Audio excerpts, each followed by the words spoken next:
Di sini saya akan menjelaskan tentang sistem pernafasan. Nah, sistem pernafasan manusia berfungsi untuk menyediakan asupan oksigen secara konsisten agar seluruh fungsi tubuh bekerja dengan baik.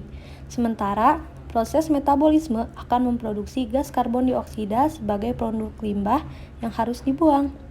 Proses pembuangan karbon dioksida ini juga menjadi tanggung jawab dari sistem pernapasan. Selain itu, sistem respirasi juga bekerja untuk melindungi tubuh dari zat asing dan partikel berbahaya melalui mekanisme pertahanan alami seperti batuk, bersin, dan kemampuan menelan. Sistem pernapasan manusia terbagi ke dalam dua bagian, yaitu organ pernapasan atas dan organ pernapasan bawah. Di sini saya akan menjelaskan tentang organ sistem pernapasan atas. Yang pertama ada hidung. Hidung adalah gerbang utama keluar masuknya udara setiap kali Anda bernapas. Dinding dalam hidung ditumbuhi rambut-rambut halus yang berfungsi menyalin kotoran dari udara yang Anda hirup. Yang kedua ada sinus. Sinus adalah rongga udara di tulang tengkorak.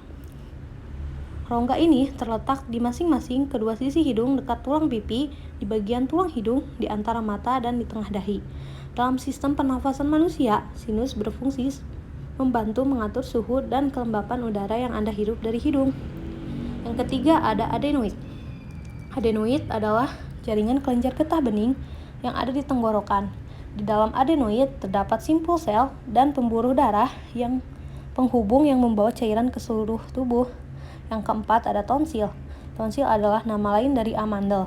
Amandel itu sendiri adalah kelenjar getah bening yang berada di dinding faring tenggorokan. Yang kelima ada faring.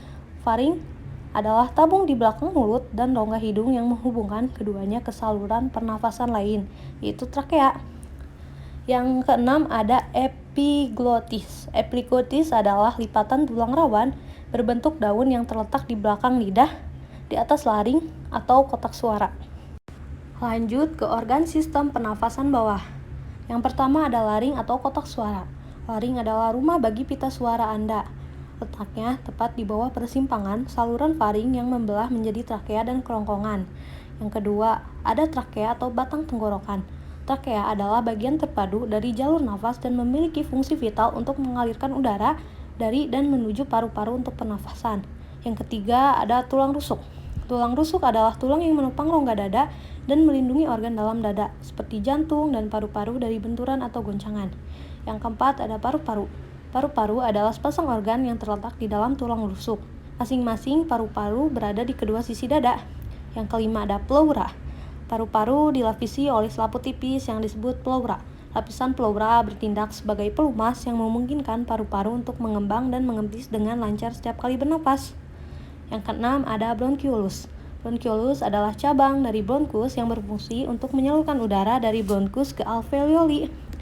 Yang ketujuh ada alveoli atau alveolus. Adalah kantung-kantung kecil dalam paru yang terletak di ujung bronkius. Yang kedelapan ada tabung bronkial. Pada tabung bronkial paru-paru, silia berupa rambut-rambut kecil yang bergerak seperti gelombang. Nah, gerakan gelombang silia akan membawa mukus seperti dahak, lendir, atau cairan ke atas hingga keluar ke tenggorokan. Yang kesembilan, diafragma. Diafragma adalah dinding otot terkuat yang memisahkan rongga dada dari rongga perut. Nah, bagaimana sih cara kerja sistem pernapasan manusia? Nah, proses kerja sistem pernapasan manusia sering pula disebut respirasi. Proses respirasi dimulai saat Anda mengambil udara lewat hidung dan masuk ke tenggorokan. Setelah itu, udara akan turun melewati laring dan masuk ke dalam trakea. Setelah udara masuk sampai ke ujung trakea, udara akan melewati bronkus dan masuk ke paru-paru.